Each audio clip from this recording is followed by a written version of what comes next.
గోదావరి మధ్యలో లాంచీ ఉంది. టాప్ మీద కూర్చొని కృష్ణవంశీ ఓసారి లేచి నిల్చొని సిగరెట్ వెలిగించాడు. గట్టిగా దమ్ము పీల్చి చుట్టూ గోదావరిని పరికించి చూశాడు. ఆహా, ఏం ప్రశాంతత అనుకున్నాడు. సినిమాకి గ్యాప్లో ఇలా గోదావరి జిల్లాలకు వచ్చి ఫ్రెండ్స్తో గడపడం కృష్ణవంశీకి అలవాటు. అప్పటికి 6 సినిమాలు డైరెక్ట్ చేశాడు. తెలుగునాటంతా ఆయన పేరు ఒకటే, క్రియేటివ్ డైరెక్టర్ కృష్ణవంశీ. అలా సరదాగా మాట్లాడుకుంటూ ఉండగా ఓ టాపిక్ వచ్చింది.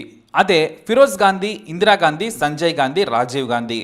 ఇలా ఆ ఫ్యామిలీ అంతా ఆకస్మిక మరణాలే, అవి కూడా దుర్మరణాలు. ఎందుకంటావు అని ఆసక్తిగా అడిగాడు కృష్ణవంశీ. అప్పటి వరకు ఏం మాట్లాడకుండా కూర్చున్న ఆయుర్వేద డాక్టర్ గున్నేశ్వరరావు ఒకటే మాట అన్నాడు, శాపం. శాపమా? వాట్ నాన్సెన్స్ అన్నాడు కృష్ణవంశీ. వెంటనే ఫ్రెండ్ ఇంకో ఇన్సిడెంట్ చెప్పాడు. ఆంధ్రాలో ఓ ఫేమస్ పర్సన్ అనుమానించి పాలేరుని కొట్టడమో చంపడమో చేశాడు. ఆ పాలేరు పెళ్ళాం శాపనార్థాలు పెట్టింది. కట్ చేస్తే అతడి పెద్ద కొడుకు సరదాగా పొలానికెళ్ళి ట్రాక్టర్ తిరగబడి చనిపోయాడు. ఆ కర్మకాండాలు చేసేస్తూ రైల్వే క్రాసింగ్ దగ్గర ట్రైన్ గుద్దేసి రెండో కొడుకు పోయాడు. అంతే. ఆ మాటలకి కృష్ణవంశీ అలా నిలబడి సిగరెట్ తాగుతూ చూస్తూ ఉన్నాడు. ఈలోపు సిగరెట్ అయిపోయింది. కృష్ణవంశీ మాత్రం షాక్లోనే ఉన్నాడు. అప్పటి వరకు చూసిన సినిమాలు, చదివిన కథలు అన్నీ ఎగిరిపోయాయి. ఇదొక్కటే గుర్తుంది. ఆ రాత్రంతా కృష్ణవంశీకి నిద్ర లేదు. ఎందుకంటే మహేష్ బాబు కోసం ప్రశాంతంగా కథ ఆలోచిస్తున్న టైంలో పానకంలా పుడకలా ఏదో ఆలోచనలు వచ్చేస్తున్నాయి. మధ్యలో ఈ శాపం వచ్చి మరింత చెడగొట్టేస్తున్నాయి. ఇవన్నీ కూడా కృష్ణవంశీని కలవరపెడుతూ ఉన్నాయి. ఈలోపు నిర్మాత నందిగం రామలింగేశ్వరరావు నుంచి ఫోన్. ఆయనకి ఆన్సర్ చేస్తూ కృష్ణవంశీ కూడా సార్ మీ పని మీదే ఉన్నా అని నవ్వుతూ కాసేపేదో మాట్లాడి ఫోన్ పెట్టేశాడు కృష్ణవంశీ. సూపర్ స్టార్ కృష్ణకు కరుడు కట్టిన వీరాభిమాని రామలింగేశ్వరరావు కృష్ణగారితోనే కిరాయి కోటిగాడు, దొంగోడొచ్చాడు లాంటి సినిమాలు తీశాడు. ఇప్పుడు మహేష్ బాబుతో కృష్ణవంశీ డైరెక్షన్లో సినిమా చేయాలనేది ఆయన టార్గెట్. కృష్ణవంశీకేమో రెగ్యులర్ కమర్షియల్ సినిమాలు చేయడం ఇష్టం ఉండదు. మంచి కథ దొరికినప్పుడు చేస్తానని తప్పించుకుని తిరుగుతూ ఉన్నాడు. రామలింగేశ్వరరావు మాత్రం వదలట్లేదు. చేసి తీరాల్సిందేనని కూర్చున్నాడు. మరి అంత మంచి ప్రొడ్యూసర్కి నో చెప్పలేకపోతున్నాడు కృష్ణవంశీ. ఇక కృష్ణవంశీ ఆ పనిలోనే ఉన్నాడు. ఏ పని చేస్తున్నా సరే మహేష్ బాబు గురించే ఆలోచన. మహేష్ అందగాడు, చిదిమితే పాలు కారేలా ఉంటాడు. బృందావనంలో కృష్ణుడిలా ముగ్ధ మనోహరంగా ఉంటాడు. తనతో ఎలాంటి సినిమా తీయాలి అని అనుకుంటూ ఉండగా ఎస్, దొరికేసింది. బృందావనంలో కృష్ణుడు. ఈ కాన్సెప్ట్ను అప్లై చేసి సినిమా చేస్తే అదిరిపోతుంది. కానీ ఇంకా దీనికి చాలా కావాలి. కృష్ణవంశీ మొదట అనుకుందైతే ఇదే. కానీ ఎంత బృందావనం కాన్సెప్ట్ మధ్యలో మెదులుతున్నా సరే ఆ శాపం మాత్రం పోటల్లేదు. ఈ బృందావనానికి ఇంకా ఏదో కావాలి అనుకుంటూ ఉండగా ఈ బృందావనానికి ఆ శాపాన్ని జత చేస్తే కృష్ణవంశీకి ఒక క్లారిటీ వచ్చేసింది. సిగరెట్ వెలిగించాడు. ఆఖరి దమ్ము పీల్చేలోపు కథ మొత్తం ఓ ఫ్రేమింగ్కి వచ్చేసింది. కృష్ణవంశీకి పేపర్ వర్క్ తక్కువ. ప్రతిదీ పేపర్ మీద రాసుకోవటం లాంటివి ఉండవు, కానీ అంతా మైండ్లో మాత్రం నిశ్చలంగా ఉంటాయి.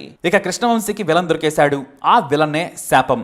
ప్రతి సినిమాలో విలన్ను హీరో చంపడానికి ప్రయత్నిస్తాడు. అయితే ఈసారి అతడు మనిషి అయి ఉండకూడదనుకున్నారు. కానీ అంతకంటే గొప్పది ఓ ఫోర్స్ అవ్వాలి. దానిని ఎలా జయించాలో ఎవ్వరికీ తెలియకూడదు. చివరి నిమిషం వరకు థ్రిల్ పాయింట్ కొనసాగాలి. హీరో ఆ గండం నుంచి ఎలా బయటపడతాడా అని ప్రేక్షకుడు చివరి వరకు ఉత్కంఠతో చూస్తూ ఉండాలి. జనానికి, ప్రపంచానికి మంచి చేసే ఒక దేవత కోపానికి కారణమైన ఓ వ్యక్తి ఆ శాపం నుంచి ఎలా బయటపడ్డాడన్న దాని నుంచి అనుకొని మురారి కథను డెవలప్ చేశాడు కృష్ణవంశీ. ఈ మైథలాజికల్ కథలో మన సంస్కృతి సంప్రదాయాలను కూడా చూపించేశాడు. అదే బృందావనం. ఇక కథ వరకు అలా సిద్ధం చేసుకుని ఉంచాడు. పద్మాలయ స్టూడియోస్లో super star Krishna chamber. Krishna Vamsi కథ చెబుతుంటే కృష్ణ, మహేష్, నందిగం రామలింగేశ్వరరావు వింటూ ఉన్నారు. Pin drop silence. ఎవ్వరూ మాట్లాడటం లేదు. కృష్ణవంశీకి అర్థమైపోయింది. సూపర్ స్టార్ కృష్ణ అయితే చాలా ఓపెన్. ఏదైనా మొహం మీదే చెప్పేస్తారు. వంశీ, నువ్వు చెప్పింది నాకు సరిగా అర్థం కాలేదు, కానీ ఏదో బాగున్నట్టుంది. నువ్వు మహేష్ డెసిషన్ తీసుకోండి అని చెప్పేసి వెళ్ళిపోయారు కృష్ణ. ఇప్పుడు బాల్ మహేష్ కోట్లో ఉంది. అతనికేమో కృష్ణవంశీతో మంచి లవ్ స్టోరీ చేద్దామని ఉంది. ఇతనేమో బృందావనం, తర్వాత శాపం అంటున్నాడు అని మహేష్ బాబు కూడా కన్ఫ్యూజ్ అయ్యారు. చివరికి మహేష్ బాబుకు కూడా ఏం డెసిషన్ తీసుకోవాలో అర్థం కాలేదు. అలాగని కృష్ణవంశీని వదులుకోలేడు. తన 4వ సినిమా కృష్ణవంశీతో చేయాల్సిందే. ఇక ఆ తర్వాత ball shift to Nandigam Ramalingeswara Rao quote. ఆయన కృష్ణవంశీని కన్విన్స్ చేయడానికి ట్రై చేస్తున్నాడు. కృష్ణవంశీ మహా మొండివాడు, అస్సలు వినడు. రామలింగేశ్వరరావు మొండివాడే, అసలు వదలడు. ఎందుకంటే కన్ఫ్యూజన్లో ఉన్న కథ ఎందుకు అని వీరి డౌట్. వెంటనే కృష్ణవంశీ ఇంకో కథ చెప్పేశాడు. 3 అమ్మాయిలతో రొమాంటిక్ స్టోరీ. అరే భలే ఉందే అన్నారు కృష్ణ మహేష్ కూడా. Same to same feeling. కానీ అప్పుడే కృష్ణవంశీ బాంబ్ పేల్చాడు. ఈ కథతో సినిమా చేస్తే బ్లాక్ బస్టర్ కావచ్చు, కానీ ఆ కథతో సినిమా మాత్రం ఓ 20-30 ఏళ్ళు చరిత్రలో నిలిచిపోతుంది. మీ ఇష్టం, ఆలోచించుకోండి. కాదు కూడదంటే చెప్పండి, మీకు ఈ కథ ఇచ్చేస్తాను, వేరే డైరెక్టర్తో చేయించుకోండి అని మళ్ళీ కథ మొదటికొచ్చింది. ఇక ప్రొడ్యూసర్ నందిగం రామలింగేశ్వరరావు తలపట్టుకున్నాడు. ఈ ప్రాజెక్టు ఉంటుందా ఉండదా? సంసారమైన సినిమా అయినా నడిచేది నమ్మకం మీదే. ఎవరో ఒకరిని నమ్మాల్సిందే. మహేష్ కృష్ణవంశీని నమ్మాడు, కృష్ణవంశీ కథను నమ్మాడు, ఇక ప్రొడ్యూసర్ ఈ కాంబినేషన్ నమ్మాడు. ఇంకేముంది, ప్రాజెక్ట్ పట్టాలెక్కేసింది. స్క్రిప్ట్ ఫైనలైజేషన్ కోసం చాలా మేధోమథనం, భారతం భాగవతం చదివి కృష్ణ తత్వాన్ని వంట పట్టించుకోవాల్సి వచ్చింది.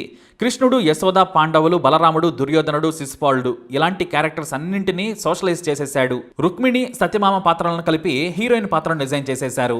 కథంతా ఫైనల్ అయింది, కానీ క్లైమాక్స్ని ఎలా డీల్ చేయాలో అర్థం కావడం లేదు. చివరికి ఎప్పటికో ముడివీడింది, కానీ చాలా చోట్ల డౌట్లు మిగిలిపోయి ఉన్నాయి.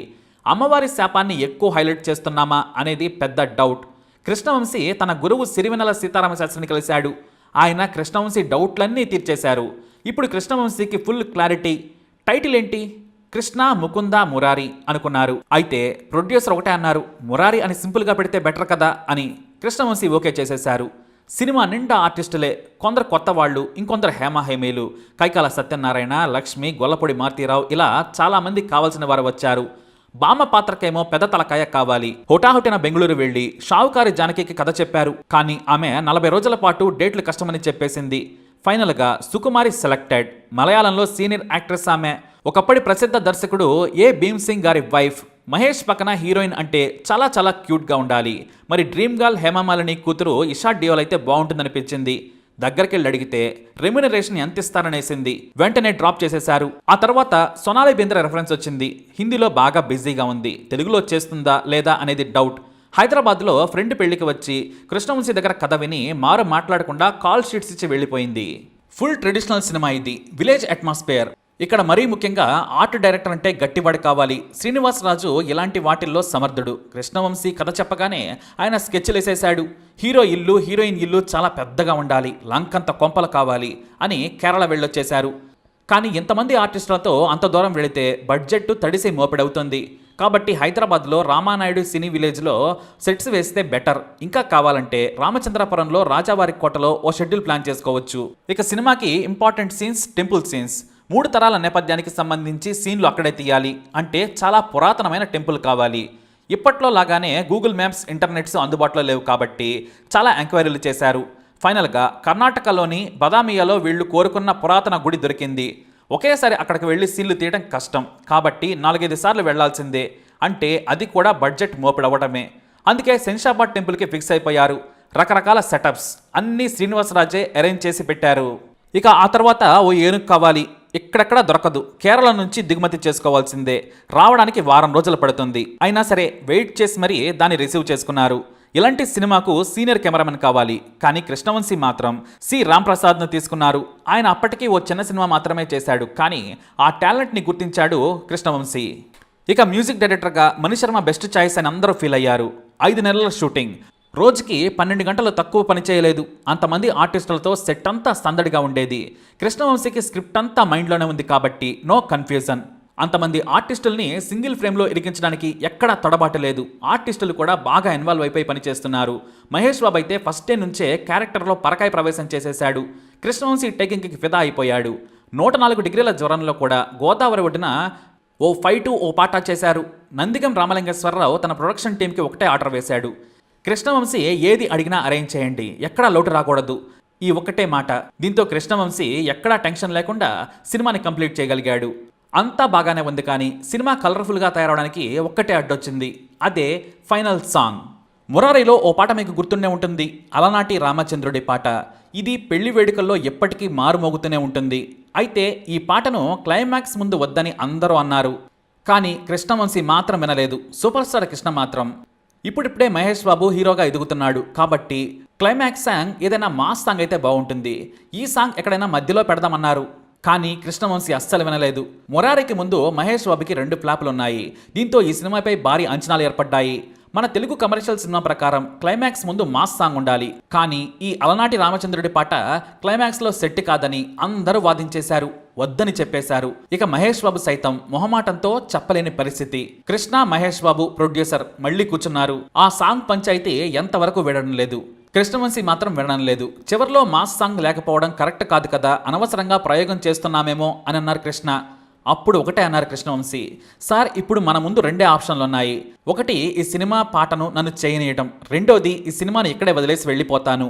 మీరు కమర్షియల్ సాంగ్ చేసి విడుదల చేసుకోండి, నా పేరు కూడా వేయొద్దు. ఎందుకంటే నేను చేసే ఈ పాట దశాబ్దాల పాటు ఉండిపోతుంది. మీ అబ్బాయి కెరీర్కు కావాలంటే ఆ చండాలాన్ని పెట్టుకోండి, నేను వెళ్ళిపోతా అని అన్నారు కృష్ణవంశీ. చివరకు కృష్ణ నవ్వుతూ ఒప్పేసుకున్నారు. ఇక సినిమా విడుదలైన తర్వాత ఆ పాట రేంజ్ ఏంటో మీకు తెలుసు. మొత్తానికి సినిమా రెడీ అయిపోయింది. సినిమా కలర్ఫుల్గా అదిరిపోయింది. 2001 సంక్రాంతికి రిలీజ్ చేయాలని ప్లాన్, కానీ పోస్ట్ ప్రొడక్షన్ డిలే అయిపోయింది. 3 గంటల 10 నిమిషాల నిడివితో ఫస్ట్ కాపీ రెడీ అయింది. కొంత ఎడిట్ చేద్దామని చెప్పిన కృష్ణవంశీ వినలేదు. కృష్ణవంశీకి మొదటి నుంచి ఒకటే నమ్మకం, ఇది మామూలు సినిమా కాదు, ఇలాంటివి మళ్ళీ మళ్ళీ తీయలేం. మొదట డివైడ్ టాక్ వచ్చినా సినిమా సూపర్ హిట్ కావడం ఖాయం, చరిత్రలో నిలిచిపోవడం తథ్యం అని కృష్ణవంశీ మొండిగా ధైర్యంగా ఉన్నారు. ఇక యూనిట్ అంతా సినిమా ప్రివ్యూ వేసుకున్న తర్వాత మరో కన్ఫ్యూజన్. సినిమా స్టార్టింగ్ కానీ చూడకపోతే ఈ సినిమా అర్థం కాదేమో అన్నది. కాబట్టి సినిమా పోస్టర్స్ పై ఒక లైన్ వేయించారు, ఈ సినిమా మొదటి 15 నిమిషాలు మిస్ కాకండి అని. ఎందుకంటే అది మిస్ అయితే ఈ సినిమా అర్థం కాదు. కావాలంటే ఒక్కసారి మురారి సినిమాని మీరు గుర్తించుకోండి. ఇక సినిమా రిలీజ్ అయింది. ఫిబ్రవరి 16న release. Full divide talk, length ఎక్కువైందని కంప్లైంట్స్ వచ్చాయి. డిస్ట్రిబ్యూటర్లు ఎక్కడికక్కడ కటింగ్స్ మొదలు పెట్టారు. కృష్ణవంశీ మాత్రం కయ్యమన్నాడు. కానీ సూపర్ స్టార్ కృష్ణ సినిమా చూసి కదిలిపోయారు. మురారిలో మహేష్ పర్ఫార్మెన్స్ చూసి ఎంతో గర్వపడుతున్నాను అని ఒకటే స్టేట్మెంట్ ఇచ్చారు. మహేష్ కూడా full happy. Mahesh Babu top 10 సినిమాల్లో అగ్రతాంబూలం ఎప్పుడూ మురారీకే ఉంటుంది. ఇక మురారి సినిమా గురించి మనం తెలుసుకోవాల్సిన కొన్ని ఇంట్రెస్టింగ్ పాయింట్స్ కూడా ఉన్నాయి. డిజిటల్ ఎడిటింగ్లో చేసిన తొలి చిత్రం మృగరాజ్ కాగా రెండోది మురారి. అలాగే హాస్య నటుడు చిత్తజల్లు లక్ష్మీపతికి ఇదే తొలి చిత్రం. ఆయన సోదరుడు శోభన్ ఈ చిత్రానికి సహకార దర్శకుడు. ఈ ఇద్దరు ఇప్పుడు ప్రాణాలతో లేరు. ఇక ఫైట్ మాస్టర్ పీటర్ హెయిన్కి ఇదే ఫస్ట్ ఫిలిం. కృష్ణవంశీ సముద్రం చిత్రానికి కనల్ కన్నన్ దగ్గర అసిస్టెంట్ గా చేస్తున్నప్పుడు అతని చొరవ దూకుడు చూసి కృష్ణవంశీ ఇంప్రెస్ అయ్యి ఈ ఆఫర్ ఇచ్చారు. అలాగే క్లైమాక్స్ లో కీలక పాత్ర కోసం ఎవరైనా సీరియల్ నటుడు ఉంటే బాగుంటుందనుకున్నారు. దానవీర సూరకర్ణలో శకునిగా చేసిన ధూళిపాల రిటైర్ అయిపోయి గుంటూరుకు సమీపంలో స్థిరపడ్డారు. కృష్ణవంశీ స్వయంగా ఆయన దగ్గరికి వెళ్లి ఒప్పించారు. ఈ సినిమా కన్నా ముందు ఆయన చూడాలని ఉంది సినిమాలో యాక్ట్ చేశారు. ఇక ఇదే సినిమాను ఇదే టైటిల్ తో కృష్ణవంశీ ప్రకాష్ రాజ్ కలిసి తమిళంలో డబ్ చేశారు. అక్కడ కూడా సూపర్ హిట్ అయింది. అలాగే నటులు రఘుబాబు రవిబాబులకు ఈ సినిమా లైఫ్ ఇచ్చింది. అమితాబ్ బచ్చన్ జయబాదురి మురారి సినిమా చూసి కృష్ణవంశీని మెచ్చుకున్నారు. హిందీలో అభిషేక్ బచ్చన్ తో రీమేక్ చేయమని కృష్ణవంశీని కోరారు, కానీ అది కుదరలేదు. ఇక కృష్ణవంశీ ఎక్కువగా సీతారామ శాస్త్రితోనే పాటలు రాయించుకుంటారు. ఇందులో హీరో ఇంట్రడక్షన్ సాంగ్ ను వేటూరుతో రాయించుకోవాలనుకున్నారు. పల్లవి వరకు రాసి మళ్ళీ కనపడలేదాయన. ఓ రోజు సడన్ గా మద్రాసులో మణిశర్మ రికార్డింగ్ స్టూడియోకి వచ్చారు. అప్పుడు కృష్ణవంశీ పట్టుకుని వదలలేదు. ఆ తర్వాత ఓ చెట్టు కింద కూర్చోబెట్టి వేటూరు చెబుతుంటే కృష్ణవంశీ రాసుకున్నారు. 20 నిమిషాల్లో పాట పూర్తయిపోయింది. అల్లూరి సీతారామరాజు ప్రస్తావన కావాలని అడిగి మరీ రాయించుకున్నారట కృష్ణవంశీ. ఇక మరో ముఖ్య విషయం ఏంటంటే శోభన్, నందిని రెడ్డి, శ్రీవాస్, కుమార్ నాగేంద్రలు ఈ సినిమాకు అసిస్టెంట్స్ గా పనిచేశారు. ఆ తర్వాతి కాలంలో వీరందరూ కూడా సక్సెస్ఫుల్ డైరెక్టర్స్ అయ్యారు. ఇక మరో ముఖ్యమైన సీన్, మహేష్ సోనాలి బింద్రల పాత్రలు రెండూ మొదట్లో కొట్టుకుంటాయి. లవ్ లో పడ్డామనే విషయం తెలుసుకునే సీన్ ఎలా ఉండాలా అని కృష్ణవంశీ చాలా ఆలోచించారు. ఆ రోజు షూటింగ్ రాత్రి కూడా జరుగుతోంది. సడన్ గా ఐడియా రావడంతో అప్పటికప్పుడు తీసేశారు ఆ scene. Mahesh Babu suit case సర్దుకొని ఊరు వెళ్ళబోతుంటే సోనాలి బింద్రే ఆ రూమ్లోకి వస్తుంది.